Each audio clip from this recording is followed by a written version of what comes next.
Que Deus nos abençoe nesta manhã. É maravilhoso, né? Chegarmos nessa manhã maravilhosa ali fora, podermos louvar o nosso Deus, lembrar, né, de muitas coisas, ter nossos corações aquecidos. E neste momento, irmãos, eu convido os irmãos, por gentileza, para que nós possamos abrir nossas Bíblias em 2 Samuel, capítulo 19, do versículo 9 até o capítulo 20, versículo 23. Vai ser um pouquinho extenso, tá? Geralmente eu faço, quando eu vou pregar, são 4 folhas. Hoje tem 8. O pastor falou que é EBD hoje, pode ser meio-dia. Brincadeira, não vou me estender tanto. Nós faremos a leitura, mas nós não leremos todo o capítulo. Nós leremos em partes para que nós possamos meditar. O tema de hoje é: o retorno do rei causa tumulto no reino. O retorno do rei causa tumulto no reino.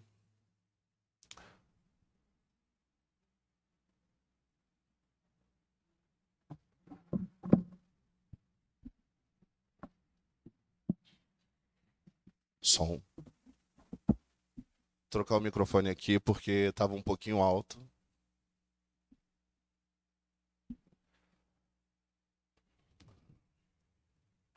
Nós leremos do versículo 9 até o 23. Leamos. Enquanto isso, os israelitas fugiam para casa. Em todas as tribos de Israel, o povo discutia, dizendo: Davi nos livrou da mão dos nossos inimigos. Foi ele que nos libertou dos filisteus. Mas agora fugiu do país por causa de Absalão. E Absalão, a quem tínhamos ungido do rei, morreu em combate. E por que não falam em trazer o rei de volta? Versículo 11 do capítulo 19. Quando chegou aos ouvidos do rei o que todo Israel estava comentando, Davi mandou a seguinte mensagem aos sacerdotes Zadok e Abiatar: Pergunte às autoridades de Judá: por que vocês seriam os últimos a conduzir o rei de volta ao seu palácio? Vocês são meus irmãos, sangue do meu sangue. Por que seriam os últimos a ajudar no meu retorno? E digo a Amasa: você é sangue do meu sangue. Que Deus me castigue com todo rigor, se de agora em diante você não for o comandante do meu exército no lugar de Joabe. As palavras de Davi conquistaram a lealdade unânime de todos os homens de Judá. E eles mandaram dizer ao rei que voltasse com todos os seus servos. Então o rei voltou e chegou ao Jordão. E os homens de Judá foram a Gilgal, ao encontro do rei, para ajudá-lo a atravessar o Jordão. Simei, filho de Gera, benjamita de Baurim, foi depressa com os homens de Judá para encontrar-se com o rei Davi. Com ele estavam outros benjamitas e com ele estavam outros 1000 benjamitas e também Ziba, supervisor da casa de Saul, com seus 15 filhos e 20 servos. Eles entraram no Jordão antes do rei e atravessaram o rio a fim de ajudar a família real na travessia e fazer o que o rei desejasse. Simei, filho de Gera, atravessou o Jordão, prostrou-se perante o rei e lhe disse: que o meu senhor não leve em conta o meu crime, e que não te lembres do mal que o teu servo cometeu no dia que o rei, meu senhor, saiu de Jerusalém. Que o rei não pense mais nisso. Eu, teu servo, reconheço que pequei. Por isso, de toda a tribo de José, fui o primeiro a vir ao encontro do rei, meu senhor. Então, Absai, filho de Zeruia, disse: Simei amaldiçoou o ungido do Senhor. Ele deve ser morto. Davi respondeu: quem é que vocês têm com isso? Filho de Zeruia. Acaso se tornaram agora meus adversários? Deve alguém ser morto hoje em Israel? Ou não? Ou não tem a garantia hoje que a garantia... Perdão, a minha letra é muito pequena dessa Bíblia.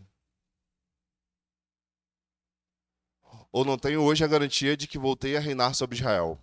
E o rei prometeu a Simei sob juramento: você não será morto. Irmãos, vamos orar neste momento. Oremos. Pai Santo e amado Deus, graças te damos, Pai. Obrigado, Senhor. Antes, Senhor, de qualquer coisa, Pai Santo, nós temos que te agradecer, Pai. Te agradecer, Senhor, porque mais um dia de vida, Senhor, o Senhor nos concede, Pai. E o Senhor nos permite, Senhor, a graça, Pai, de nos dirigirmos à tua casa, Pai Santo, para te louvarmos e engrandecer, Pai. Nós já te louvamos através dos cânticos, Pai, e te pedimos, Pai Santo, que o Senhor ainda continue sendo louvado, Senhor, com essa mensagem, Pai. Perdão, Senhor. Perdão pelos meus pecados e pelas minhas falhas, Senhor. Eu peço, Pai Santo, que a sua graça abunde, Pai Santo, apesar de mim, Pai Santo. Apesar de um homem falho, Pai Santo. Nós cremos, Senhor, que a sua palavra, Senhor, ela será dirigida a essa igreja, Pai. E te pedimos, Pai Santo, abre os nossos corações, Senhor. Tanto daquele que prega, Senhor, quanto daqueles que ouvem, Pai Santo. Que a tua palavra, Senhor, hoje, Pai Santo, tenha um efeito, Senhor, em nossos corações, Pai Santo. Que coisas sejam transformadas, Senhor. Que aquilo que precisa ser mudado seja mudado, Pai Santo. Que nossos corações não sejam duros a sua palavra jamais, Pai Santo. Que o Senhor possa, Senhor, estar, Senhor, abrindo corações e ouvidos neste momento, Pai Santo. Te pedimos perdão, Senhor, pelos nossos pecados, Senhor, e te louvamos e te agradecemos, Pai. Permitam-nos, Senhor, te adorar a cada vez mais, Senhor, e neste momento também, Pai. Essa oração que te fazemos em nome de Jesus. Amém e amém. Irmãos, 2 Samuel não é um livro simples. 2 Samuel é um livro político. Lá vai o Anderson falar de política agora, 2 semanas depois. Não, gente, é política. A gente está falando aqui do retorno do rei Davi. O retorno do rei Davi depois da morte do seu filho Absalão. Como é esse retorno? Esse retorno não é nada fácil. Esse retorno, na verdade, aqui nós já podemos ver, é costurado por alguns acordos políticos, né? Aqui a gente vê personagens vindo ao encontro de Davi que nós até então, né, não nos atentamos quando lemos. Quem é Simei? Quem é esse homem para que vá até o Jordão antes de todo mundo, saia correndo, antes de Davi e sua família atravessar o Jordão, ele já está atravessando para chegar ao encontro de Davi. E aqui nós vemos outros personagens que falaremos mais à frente. Mas é bem interessante quando nós pensamos sobre... Porque estudando esse texto, desde que eu descobri que seria aquele que pregaria nessa manhã, eu me vi em alguns filmes e séries que eu tanto gosto, né? Aquele jogo político pelo trono, Game of Thrones, né? Aquele jogo de poder, o House of Cards. Aí eu penso assim, nossa, como a Bíblia realmente é completa, né? Ela fala de tudo há muito tempo. Tramas políticas, traições, reconquista de trono, restabelecimento de trono, de inimigos declarados sendo perdoados hoje, mas daqui a um tempo, esse mesmo Simei vai ser, né, um dos conselhos de Davi para Saul manda matar Simei. E a Bíblia é repleta de coisas que por muitas vezes passa os nossos olhos e nós perdemos, né, de vista. Nós começamos esse texto no capítulo 9 com Davi lamentando a morte do seu filho Absalão. Davi está lá choroso por Absalão, seu filho. Absalão acaba de ser morto por Joabe. Davi está de luto e seus homens estão um pouco abatidos porque retornaram da guerra e o seu rei, ao invés de estar nas portas esperando por eles, está chorando pelo seu filho. Seu filho que foi proclamado rei por outras tribos, que daqui a pouco nós veremos mais um pouco. E, querendo ou não, um inimigo declarado de Davi. Davi, ao invés de estar recepcionando seus soldados, ele está chorando por seu filho. Lógico, é um amor de pai. Mas, neste momento, nós temos que lembrar que Davi é rei. E todos nós, né, quando nós fazemos qualquer tipo de curso de liderança, nós queremos líderes. Nós não queremos chefes. Nós queremos ver a influência da autoridade. Não somente uma autoridade por ser autoridade. E Davi, naquele momento, Joabe, ele chama a atenção dele e fala assim, Davi, se você continuar assim e não mudar para recepcionar seus homens, você perderá a lealdade deles. Então Davi, ele vai e começa a receber seus homens. E após receber seus homens vão de encontro a ele, aqueles que lutaram por Davi. E quando nós estamos avançando, né, a gente vê que Davi irá retornar para Jerusalém. No versículo 9 diz assim, enquanto isso, os israelitas fugiam para casa. Em todas as tribos de Israel, o povo discutia dizendo, Davi nos livrou das mãos de nossos inimigos. Foi ele que nos libertou dos filisteus. Mas agora fugiu do país por causa de Absalão. E Absalão, a quem tínhamos ungido rei, morreu em combate. E por que não falam em trazer o rei de volta? É bem interessante, né? O povo que está fugindo, né, com medo do que pode acontecer, diz assim: e por que não falam em trazer o rei de volta? Eles não se referem a Absalão como rei. Falam que Absalão, aquele que ungimos como rei. E é bem interessante, né? Quando a gente comete um erro, mesmo sabendo o que é certo. Porque eles dizem assim: e por que não trazem o rei de volta? Então começa um dos momentos de nossa história que nós viramos a seguir. O povo israelita quer trazer Davi de volta como rei. Só que Davi ele também tem que se movimentar. Davi, aqui como nós já lemos, Davi, ele também, desse debate nacional, ele também começa a se mexer. Davi, ele procura as tribos de Judá, para que possa retornar também para Jerusalém.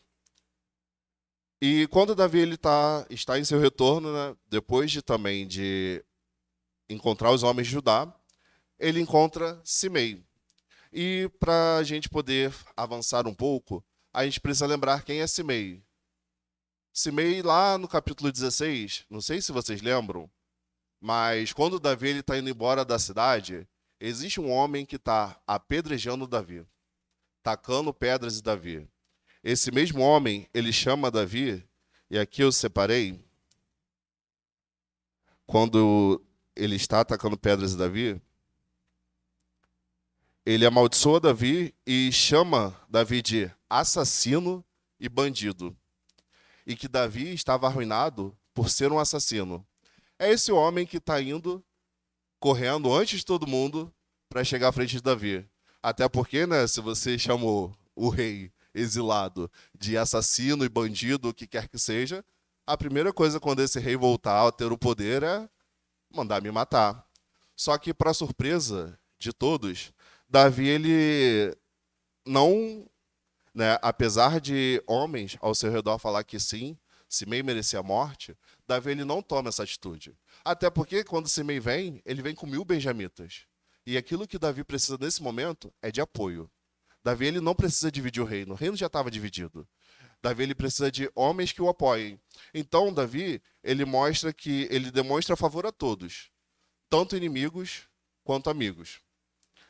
E ele faz coisas acontecerem, persuadindo a sua própria tribo, que é Judá, que toma a dianteira, e ele apazigua Amasa, outro comandante do exército de Absalão. E ele diz para Amasa que ele vai ficar no lugar de Joabe. É bem louco, né?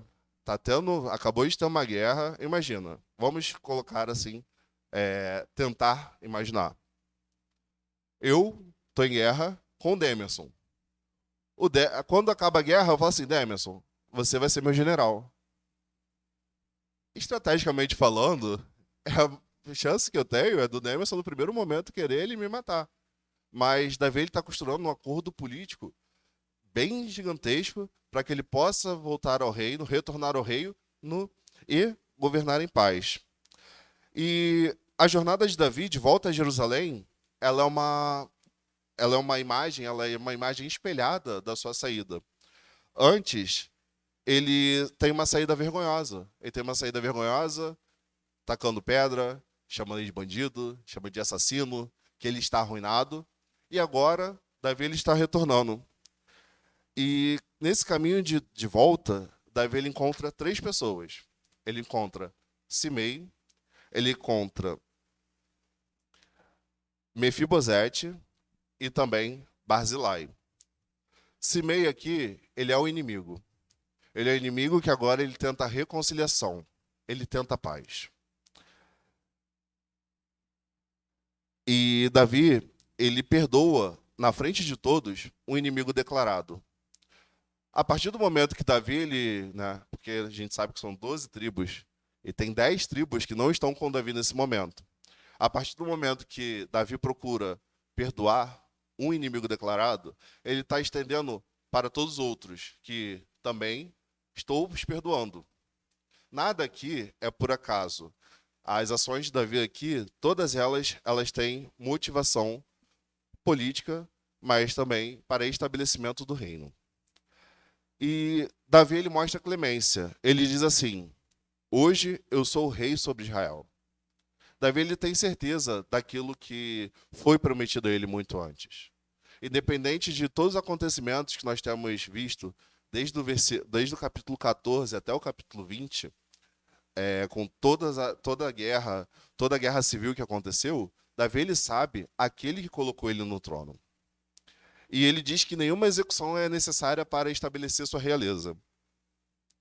Se a confissão de Simei é sincera, é duvidoso.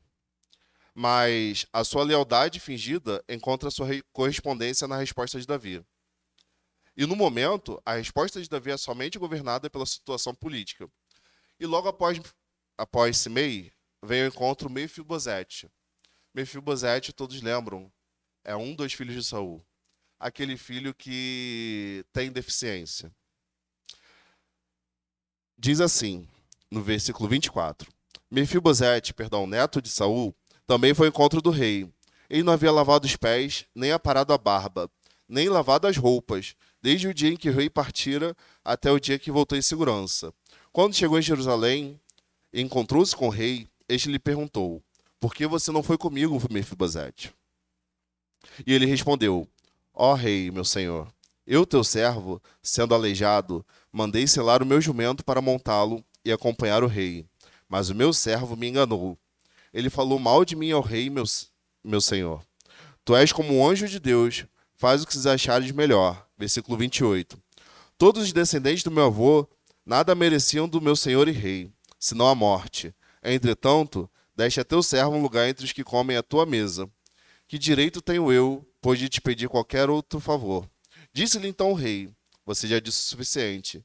Minha decisão é que você exiba devido à propriedade. Mas Mefibosete disse ao rei: deixe que ele fique com tudo, agora que o rei, meu senhor, chegou em segurança ao seu lar. Mefibosete, ele não acompanhou o rei. Vocês lembram, obviamente lembram, que Mefibosete ele tomou um lugar à mesa de Davi, assim como um filho. E uma das primeiras coisas, quando Davi encontra Mefibosete, é: por que você não foi comigo? E Mefibosete, ele explica, né? E é muito importante e a gente ter atenção quando fala o que aconteceu com Mefibosete. Mefibosete estava profundamente triste. Fala que ele não lavou os pés, não fez a barba, ele não cuidou de sua higiene pessoal durante todo o tempo em que o rei não estava no trono. E após Mefibosete, nós vemos Barzilai. Quem é Barzilai? Barzilai é um homem muito rico que sustentou Davi durante todo esse tempo. E Davi ele convida Barzilai para ocupar um lugar no seu palácio. Mas Barzilai diz que não, eu não vou porque sou velho e não posso desfrutar dos prazeres. Mas ainda assim, ele separa um de seus homens e o manda para Davi, demonstrando apoio. Tanto Mefibosete quanto Barzilai, eles só estão preocupados com uma coisa: em dar honra ao rei. E essa deveria ser a nossa única preocupação, em dar honra ao nosso rei. E é uma pergunta, a primeira pergunta dessa manhã. Isso é verdade quanto à sua lealdade a Jesus Cristo? Sua preocupação, e a sua única preocupação, é a honra do rei? Nós precisamos pensar que uma das primeiras coisas que acontece quando Davi volta, né, é haver bajulação dos seus inimigos. E logo após, desses três homens que aparecem homens que estão somente dispostos a prestar honra, a dar honra ao rei.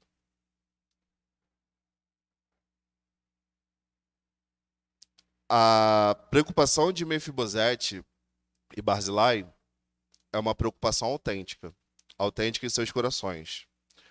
Só que a nossa história avança, porque, como eu disse, essa é uma trama política. E essa é uma trama que é repleta de caos, é repleta de dissensão. Então os israelitas disseram aos homens de Judá, no versículo 2 desculpa, no versículo 43, que diz assim: Logo os homens de Israel chegaram para proclamar, porque os nossos irmãos de Judá sequestraram o rei e levaram para o outro lado do Jordão, como também a família dele e todos os seus homens. Justamente quando parece que a paz está começando a ser selada, começa mais uma vez dissensão, começa mais uma vez briga. As tribos de Israel, elas estão, né, incomodadas porque as tribos de Judá tomaram a dianteira. E a primeira coisa que eles falam é: nós somos 10, vocês são 2. E temos mais parte com o rei do que até vocês. E toda aquela briga, né? Que ele é mais meu do que de vocês, nossa nação é maior, aquela questão geopolítica. Mas lá atrás mostra que, né, no versículo 9, quando a gente começou a ler, mostra que os israelitas eles estavam hesitantes em afirmar Davi como rei. Mas agora eles estão irados. Eles estão irados porque os homens de Judá não esperaram por eles. Os homens de Judá, eles tomaram a frente e a resposta que eles recebem não é uma resposta agradável. O versículo 43 diz assim: Então os israelitas disseram aos homens de Judá: Somos 10 com o rei, e muito maior é o nosso direito sobre Davi que o de vocês. Por que nos desprezam? Nós fomos o primeiro a propor o retorno do nosso rei. Mas os homens de Judá falaram ainda mais asperamente do que os israelitas. Ou seja, novamente, a gente tem a realidade de Israel, né? Sempre procurando briga, ao invés de tentar algum acordo para estabelecer. E neste momento, quando a gente está pensando, né, que Davi agora que está atravessando o Jordão, está sendo levado por 2 tribos, tem outras tribos também que falam assim, nós também o queremos como rei e tudo mais, a gente pensa, tá bom, vai ter uma guerra, né, novamente, vai falar quem manda mais, mas Davi até então, ele só vai ocupar o trono e vai pacificar tudo. Mas não é isso que acontece. O capítulo 20 começa dizendo assim: Também estava lá um desordeiro chamado Seba, filho de Bicre de Benjamim. Ele tocou a trombeta e gritou: Não temos parte alguma com Davi, nenhuma herança com o filho de Jessé. Para casa todos, ó Israel. Então todos de Israel abandonaram Davi para seguir Seba, filho de Bicre. Mas Judá permaneceram com seu rei e o acompanharam desde o Jordão até Jerusalém. 10 partes, né? Nós somos 10, temos mais parte do que vocês em relação ao rei. Bastou um desordeiro aparecer, tocar uma trombeta, que os 10 se transformaram em nenhum. Todo mundo vai embora, todo mundo retorna para casa. E aqueles de Judá, que Davi havia se comprometido primeiro, continuam com ele. É muito interessante quando a gente pensa em Seba, porque o autor ele não se preocupa em nenhum momento da gente criar qualquer tipo de relação que não seja de repulsa por esse homem. Ele já o chama de desordeiro. Um desordeiro apareceu, tocou a trombeta e falou: Ó, para casa todo mundo, ninguém aqui tem parte com Davi. E o mais interessante é que a confiança das tribos de Israel, naquele momento, ela era tão frágil que, se nós pararmos para ver, quando a gente fala assim, então apareceu Davi, da linhagem de Jessé, e fala, né, que Davi era um homem humilde e tudo mais, mas quando vai falar sobre algumas pessoas, ela fala que a pessoa era rei de não sei onde, rei não sei onde. Aqui, quando chega Seba, ele fala assim, ó, filho de Bicre, de Benjamim. Todos nós conhecemos a história dos benjamitas, a menor das tribos. Então, ali da menor das tribos, ainda vem um homem que nós falaremos mais sobre ele e toca uma trombeta e todo mundo já causa uma dispersão. E chega a ser cansativo, né? Se a gente parar para pensar, lá vai a gente, novamente, para uma rebelião. Mais uma vez. E assim, desde 1 Samuel, a gente sempre tem visto o quanto o coração do povo é duro. Basta qualquer coisa acontecer que já começa uma rebelião. E lá vamos nós de novo para mais uma rebelião. Um homem toca a trombeta, começou uma rebelião de novo. Mas essa é uma história de humanos, essa é uma história de homens. E nada mais humano do que uma rebelião contra Deus, né? Infelizmente. O pecado ele nos cega e qualquer coisa que aconteça né? Já começa uma rebelião, já começa a ir novamente contra Deus. E porque nós esperaríamos algo diferente nesse momento? Quando Seba toca a trombeta, já todos partem para um lado. Só que dessa vez, Davi ele decide agir. Davi, daqui em diante, ele convida Amasa, que ele fala, ele coloca como seu novo comandante, para reunir as tropas e encontrá-lo daqui a 3 dias. Qual é o destino? O destino é nada mais do que matar Seba. Matar esse homem para sufocar a rebelião. Só que Amasa ele levou mais tempo do que 3 dias. Então Davi ele chamou Absai, que é o irmão de Joabe, para liderar a guarda de elite contra Seba. E Joabe ele tinha acabado de ser substituído por Amasa. E agora é o irmão de Joabe que recebe a ordem. E eu acho que quando a gente fala sobre Joabe, é um personagem, talvez um dos personagens em 2 Samuel mais controversos que nós vemos. Joabe, ao mesmo tempo que ele procura ser um, um homem leal a Davi, ele também é violentamente desobediente. Vamos lembrar de Joabe. Quem é Joabe? Joabe é o comandante do exército de Davi que contrata uma mulher. Ele contrata uma mulher para convencer a Davi a trazer seu filho Absalão de volta para o reino. E todas as consequências nós acompanhamos depois disso. E esse homem, Joabe, foi substituído. E o que nós esperamos da atitude de Joabe? Um homem que ele é ferozmente leal. Um homem que ele não mede esforços para que os seus desejos sejam aqueles que prevaleçam. Continuando nosso texto, a gente vai agora para 2 Samuel 20, o versículo 9 em diante, para nós entendermos mais o comportamento de Joabe. Joabe ele foi substituído por Amasa como comandante do exército. E Joabe, no versículo 9, diz assim: vou rapidinho, versículo 8 diz assim: quando estavam junto à grande rocha de Gibeon, Amasa encontrou com eles. Amasa ele não conseguiu reunir o exército e por isso Davi ele mandou que Absai ele reunisse o exército antes, uma guarda de elite. Joabe vestia seu traje militar e tinha um cinto, um punhal na bainha. Ao aproximar-se de Amasa, deixou cair a adaga. Como vai, meu irmão? Disse Joabe, pegando Amasa pela barba com a mão direita para beijá-lo. E Amasa, não percebendo o punhal na mão esquerda de Joabe, foi por ele golpeado no estômago. Suas entranhas se derramaram no chão e ele morreu sem necessidade de um segundo golpe. Então Joabe e Absai, seu irmão, perseguiram Seba, filho de Bicri.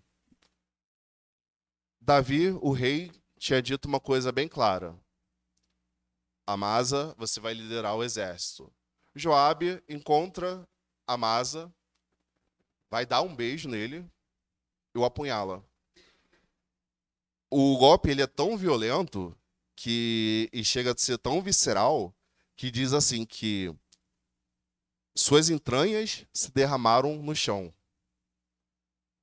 Olha o tamanho da violência desse homem, né? Primeiro, fingindo que vai dar um beijo, ele acerta um golpe tão forte que até as entranhas desse homem caem no chão de Amasa. E assim Amasa morre. Só que o mais interessante é que Joabe foi substituído por um homem. E a gente não está falando aqui de um período de tempo de 1 ou 2 anos.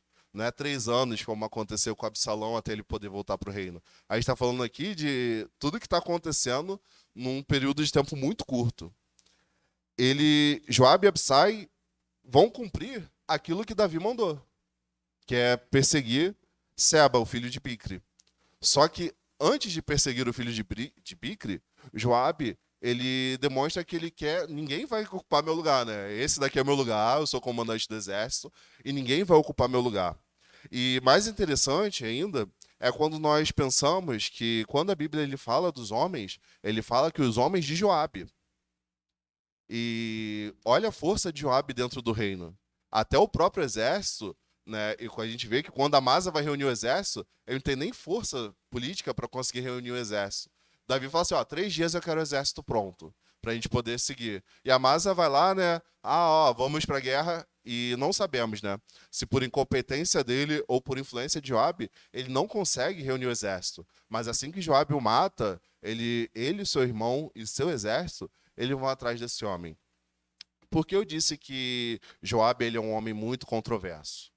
Joabe, ele sempre lutou pelos direitos, né, pelos direitos dele.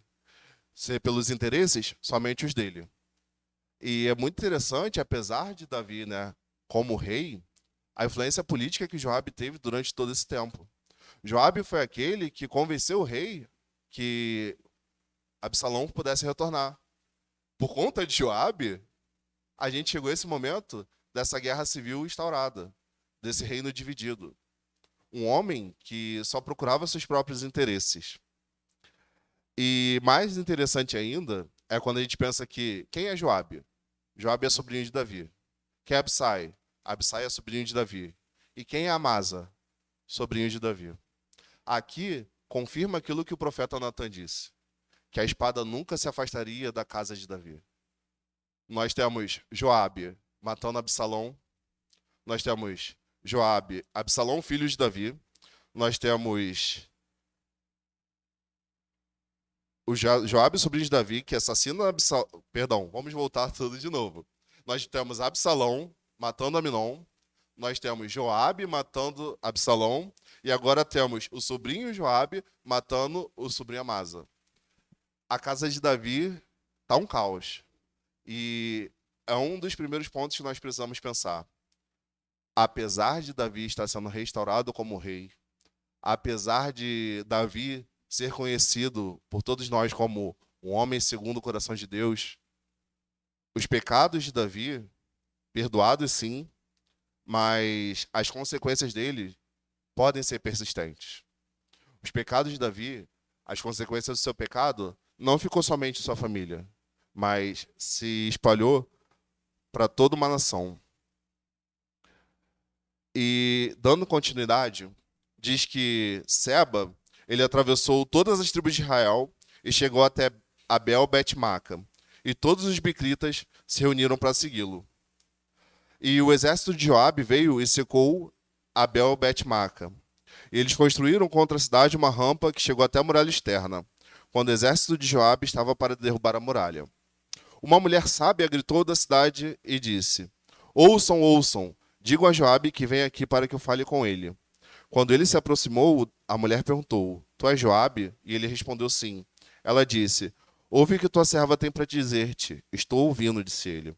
Ela prosseguiu: Antigamente se dizia: Peça conselhos na cidade de Abel. Isso resolvia a questão. Nós somos pacíficos e fiéis em Israel. Tu procura destruir uma cidade que é mãe de Israel? Porque queres arruinar a herança do Senhor? Respondeu Joabe: Longe de mim uma coisa dessa. Longe de mim arruinar e destruir uma cidade. Não é este o problema, mas um homem chamado Seba, filho de Bicre, dos montes de Efraim, rebelou-se contra Davi. Entregue-me esse homem e iremos embora. A mulher disse a Joabe: A cabeça dele te será jogada do alto da muralha. Então a mulher foi falar com todo o povo, dando o seu sábio conselho. Eles cortaram a cabeça de Seba, filho de Bicre, e jogaram para Joabe. Ele trocou a trombeta e todos os homens se dispersaram, abandonaram o cerco da cidade e cada um voltou para sua casa. E Joabe voltou ao rei em Jerusalém. Joabe ele cerca uma cidade, né? E se eu e você agora vemos quem é Joabe, imagina o restante da nação, sabendo que quando Joabe chega, né, a primeira coisa que essa mulher diz é que por que você cerca a cidade que é invadir, talvez dizimar essa cidade. Até Joabe se posicionar e falar que não é a intenção cercar e matar todo mundo. A intenção é só ter um homem. A grande genialidade do texto é quando a gente fala sobre Seba, fala que ele é um homem que a Bíblia usa a palavra e a palavra correta para ele. Quando diz sobre ele, a Bíblia usa. Perdão, deixa eu retornar aqui. A Bíblia ela usa a palavra desordeiro para falar sobre esse homem. o homem desordeiro, Seba, ele entra na cidade de Abel. E quando a gente vai falar sobre a mulher, a Bíblia ela trata a mulher como uma mulher sábia. O homem da guerra está à frente, né, o comandante do exército, para matar todo mundo, se necessário, até matar esse homem. E a gente viu que Joabe ele é capaz disso. Joabe ele é capaz de dar uma punhalada para até as entranhas desse homem cair. Então imagina o que ele não faria dessa cidade. Até que uma mulher sábia chega e fala assim: não, não precisa. Vou falar com o povo e a gente vai jogar a cabeça para você, né? E é uma coisa natural para eles, né? A gente vai jogar a cabeça para você pelos muros da cidade. E acontece que passa um momento e a cabeça desse homem é jogada. Olha que é Seba, um desordeiro que chega, toca a trombeta e dispersa todo mundo. Foi necessário uma mulher sábia falar para o exército, ou para o exército, melhor dizendo, para uma cidade que, se nós continuarmos ouvindo esse homem, todos nós padeceremos em algum momento. E joga a cabeça dele. Agora, olha que interessante. Uma mulher sábia foi colocada na frente de Joabe. Ela disse que faria. Não foi o comandante do exército, não foi Davi, não foi Joabe. Foi só essa mulher sábia. E vocês se recordam que quando Joabe queria que Absalão voltasse, talvez para que a linhagem do trono ela fosse, né, só seguida somente, a gente lembra que Joabe ele contratou uma mulher, ele pagou uma mulher sábia para dar um conselho a Davi. Aqui, diferente daquele momento, a mulher sábia, dessa vez, sábia de verdade, ela toma uma decisão que apazigua tudo. Naquele momento, lá atrás, quando Joabe contrata a mulher, ele contrata uma mulher para dizer a Davi que Absalão deveria voltar. Absalão volta. E olha o que acontece. E é muito interessante quando a gente vê que quando a sabedoria é genuína, uma sabedoria vinda de Deus. Uma mulher sábia, nós não sabemos o nome, porque a Bíblia ela não se dá o trabalho de dar o nome a essa mulher, mas é uma mulher que acaba com uma guerra, somente por um conselho sábio. A referência a uma mulher sábia, ela nos leva a comparar com esse episódio. Lá, ela argumentava que era mais importante Davi zelar pelo bem de um indivíduo, aquela mulher que que Joabe contratou. Era melhor que Davi ele se preocupasse em zelar pelo bem do indivíduo, que era seu filho Absalão, do que aplicar a justiça. E foi isso que Davi seguiu. Ele nunca aplicou a justiça a Absalão. E essa segunda mulher, ela não se preocupa em aplicar justiça a um homem para que todo o reino fique estabelecido. Essa mulher tomou uma atitude que deveria ser a atitude de um rei, que não foi tomada lá atrás. Ela serve de contraste a Davi e Absalão, que poderia ter sido evitado muitos transtornos lá atrás se Davi não tivesse sido tão tolerante a Absalão depois do assassinato de Amnon. O versículo, tanto o capítulo 19 quanto o capítulo 20, eles tratam sobre restauração de um reino, restauração de um trono. Não é uma leitura tão simples e tão fácil, tão fluida, né? Não é uma coisa que a gente leia e fale assim: nossa, isso daqui é muito, muito simples de entender. Não, como eu disse a vocês, aqui tem muita trama política, aqui tem muita coisa que a gente olha assim e fala: Israel era, né, uma bagunça. Israel era quase a Venezuela hoje. Perdão, né? Mas qualquer país que hoje esteja em qualquer conflito interno. E Israel, naquele momento, estava passando por profundas mudanças que foram estabelecidas, né, desde o momento em que um homem decidiu não agir. Só que o problema é que o homem que decidiu não agir naquele momento era o rei. Diante da inação de um rei, toda a nação padeceu durante alguns momentos. E por falta de conselhos sábios naquele momento, tantas coisas aconteceram. E neste momento, da restauração de Davi ao trono, a gente vê o conselho sábio de uma mulher. E a importância de conselhos sábios. É importante daqueles que nos aconselham. E para duas rápidas aplicações, para a gente poder avançar no texto, uma delas é que as consequências do pecado elas podem ser persistentes. Davi, ele pecou. Todos nós sabemos disso. Seu filho, o primeiro filho, com Batseba, ele morreu. Mas não foi ali que acabou a consequência do pecado de Davi. A consequência do pecado de Davi não é somente a traição. A consequência do pecado de Davi é esquecer da promessa de Deus. A consequência do pecado de Davi é devido a ele tirar os olhos daquilo que realmente fosse importante. Todos nós vemos, todas as vezes que Davi ele age, olhando somente para os seus interesses e para aquilo que ele deseja, o que acontece com a nação de Israel. Quando ele decide olhar para o trono dele e ver que no trono dele ele somente foi colocado, porque quem o colocou ali foi Deus, quando ele tem essa certeza em seu coração, coisas boas tendem a acontecer em seu reinado. E, infelizmente, isso vai ser ao longo dos tempos, com os próximos reis, sempre. Entra o rei que ele é fiel a Deus, o reinado vai bem. Entra o rei que é infiel, olha o que acontece com a nação. Mas isso é consequência do pecado. Como Natan disse, que a espada nunca se afastaria da casa de Davi. E mesmo quando a disciplina persiste, nós precisamos olhar para o texto e vermos quem conduziu toda essa história. Eu separei uma frase aqui que eu acho que todos os irmãos sabem, e eu peço a ajuda de vocês. A única certeza da vida é a... Eu não ouvi, irmãos, podem falar, tá? A morte. Olha só. Para nós cristãos, a única certeza que nós temos da vida é a palavra de Deus. Isso daí o mundo diz abertamente. A única certeza da vida é a morte. Nós, como cristãos, a única certeza que temos é a palavra de Deus. Uma série de personagens povoaram essa história. A gente viu Simei, a gente viu Absalão, vimos Davi, vimos um homem desordeiro, vimos vários. A gente viu personagens tão ambíguos como Joabe, que a gente não sabe nem o que ele quer, ele só está agindo. E as falhas do próprio Davi, todo esse texto foram expostas. E a pergunta é, em quem podemos confiar? Onde está a nossa certeza? A resposta é, em Deus e sua palavra da aliança. É a palavra de Deus que governa todos esses eventos. Davi, ele sabia que ele voltaria a ser rei. Sabe por que Davi ele sabia que voltaria a ser rei? Porque Deus falou para ele, o seu reinado não passará como passou o de Saul.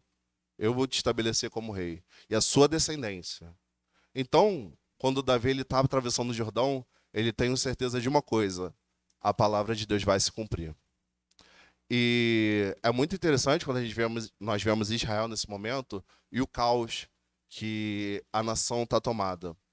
O caos até o momento que a gente vai ver que esse caos ele não passa quando o Davi ele assenta no trono. Pelo contrário, depois disso, a gente vai ter anos de fome. A gente só vai ter mais e mais e mais problemas. A nação com mais e mais problemas. Mas qual a única certeza que Davi tem? A única certeza que Davi tem é da promessa de Deus. E, irmãos, para nós concluirmos, eu confesso a vocês que me lamenta muito quando eu vejo hoje, nós, como cristãos, pensando que homens que governam o país podem mudar a nossa história. Que situação política e econômica podem ser aquilo que governa a nossa história. A única certeza da vida que nós temos é que Deus vai cumprir aquilo que ele prometeu. E nós cantamos e louvamos, falamos sobre a promessa de Deus. Davi, independente de toda a trama política aqui, ele tinha certeza. Deus vai cumprir aquilo que me prometeu. E você, meu irmão? Você tem certeza que Deus vai cumprir aquilo que ele prometeu para você? Para você, para sua família? Para a história que Deus está escrevendo na sua vida? A gente vê que Davi sim pecou, Davi sim falhou. O pecado, tanto na vida de Davi quanto na nossa, ele tem suas consequências. E as consequências, infelizmente, persistem. Mas sabe que não é nada mais forte do pecado e suas consequências do que o amor que Deus tem por você. Aquele que prometeu, ele é fiel para cumprir. E a única certeza que nós temos não pode ser a morte. A única certeza que eu posso ter é que, independente das circunstâncias, Deus vai cumprir. Seja me colocar como rei, seja me dar alimento quando eu tiver necessidade, seja cuidar de mim quando eu tiver ansiedade, seja me salvar quando eu não sou digno de nada. É esse Deus maravilhoso que restaura Davi apesar de Davi. É esse Deus maravilhoso que durante o último ano e mais alguns meses nós temos estudado, mesmo o povo sendo rebelde, mesmo rebeliões e mais rebeliões acontecendo, Deus vai lá e se mantém fiel, mesmo o povo sendo infiel. Mesmo eu e você sendo infiéis, Deus é fiel. Então, irmãos, se nós pensarmos que a única certeza da vida que nós temos é a morte, miseráveis homens que somos. A única certeza da vida que nós temos é que a promessa de Deus ela vai se cumprir. Amém por isso. Convido os irmãos para que nós possamos orar e a palavra estará com o pastor. Oremos. Pai Santo e amado Deus, graças te damos, Senhor. Obrigado, Pai. Obrigado pela essa manhã maravilhosa, Senhor, que o Senhor nos concede, Pai, e por essa reunião, Senhor. Obrigado, Senhor, pela tua palavra, Senhor, expõe, Senhor, diante de nós, Pai Santo. Que cada dia mais, Senhor, possamos ter, Senhor, homens e mulheres fiéis, Pai Santo, com sábios conselhos, Pai. Conselhos, Senhor, de acordo com o teu coração, Pai. E independente, Senhor, das circunstâncias, Senhor, nós confiamos em Ti, Pai. Nós sabemos, Senhor, que a única certeza que temos, Senhor, é que a Sua palavra irá se cumprir, Senhor. Seja aqui, Senhor, ou no fim dos tempos, Pai Santo, mas nós cremos, Senhor. Nós cremos em Ti. Nós cremos em Seu Filho Jesus, Pai. Obrigado, Pai. Obrigado por esta manhã, Pai Santo. Que o Senhor continue conosco e com as nossas famílias, Pai. E com aqueles que, Senhor, que não estão aqui, Senhor, seja por qualquer questão, Pai. Que o Senhor esteja, Senhor, abençoando e protegendo, Senhor. E comunicando, Senhor, os seus desejos aos seus corações, Pai. Que a nossa igreja, Pai Santo, a cada dia, Pai Santo, esteja de portas abertas, Senhor, para receber, Senhor, aqueles que o Senhor deseja acrescentar, Senhor. E que aqui, Senhor, a tua palavra seja fielmente pregada, Pai. É em nome de Jesus que oramos e agradecemos. Amém e amém.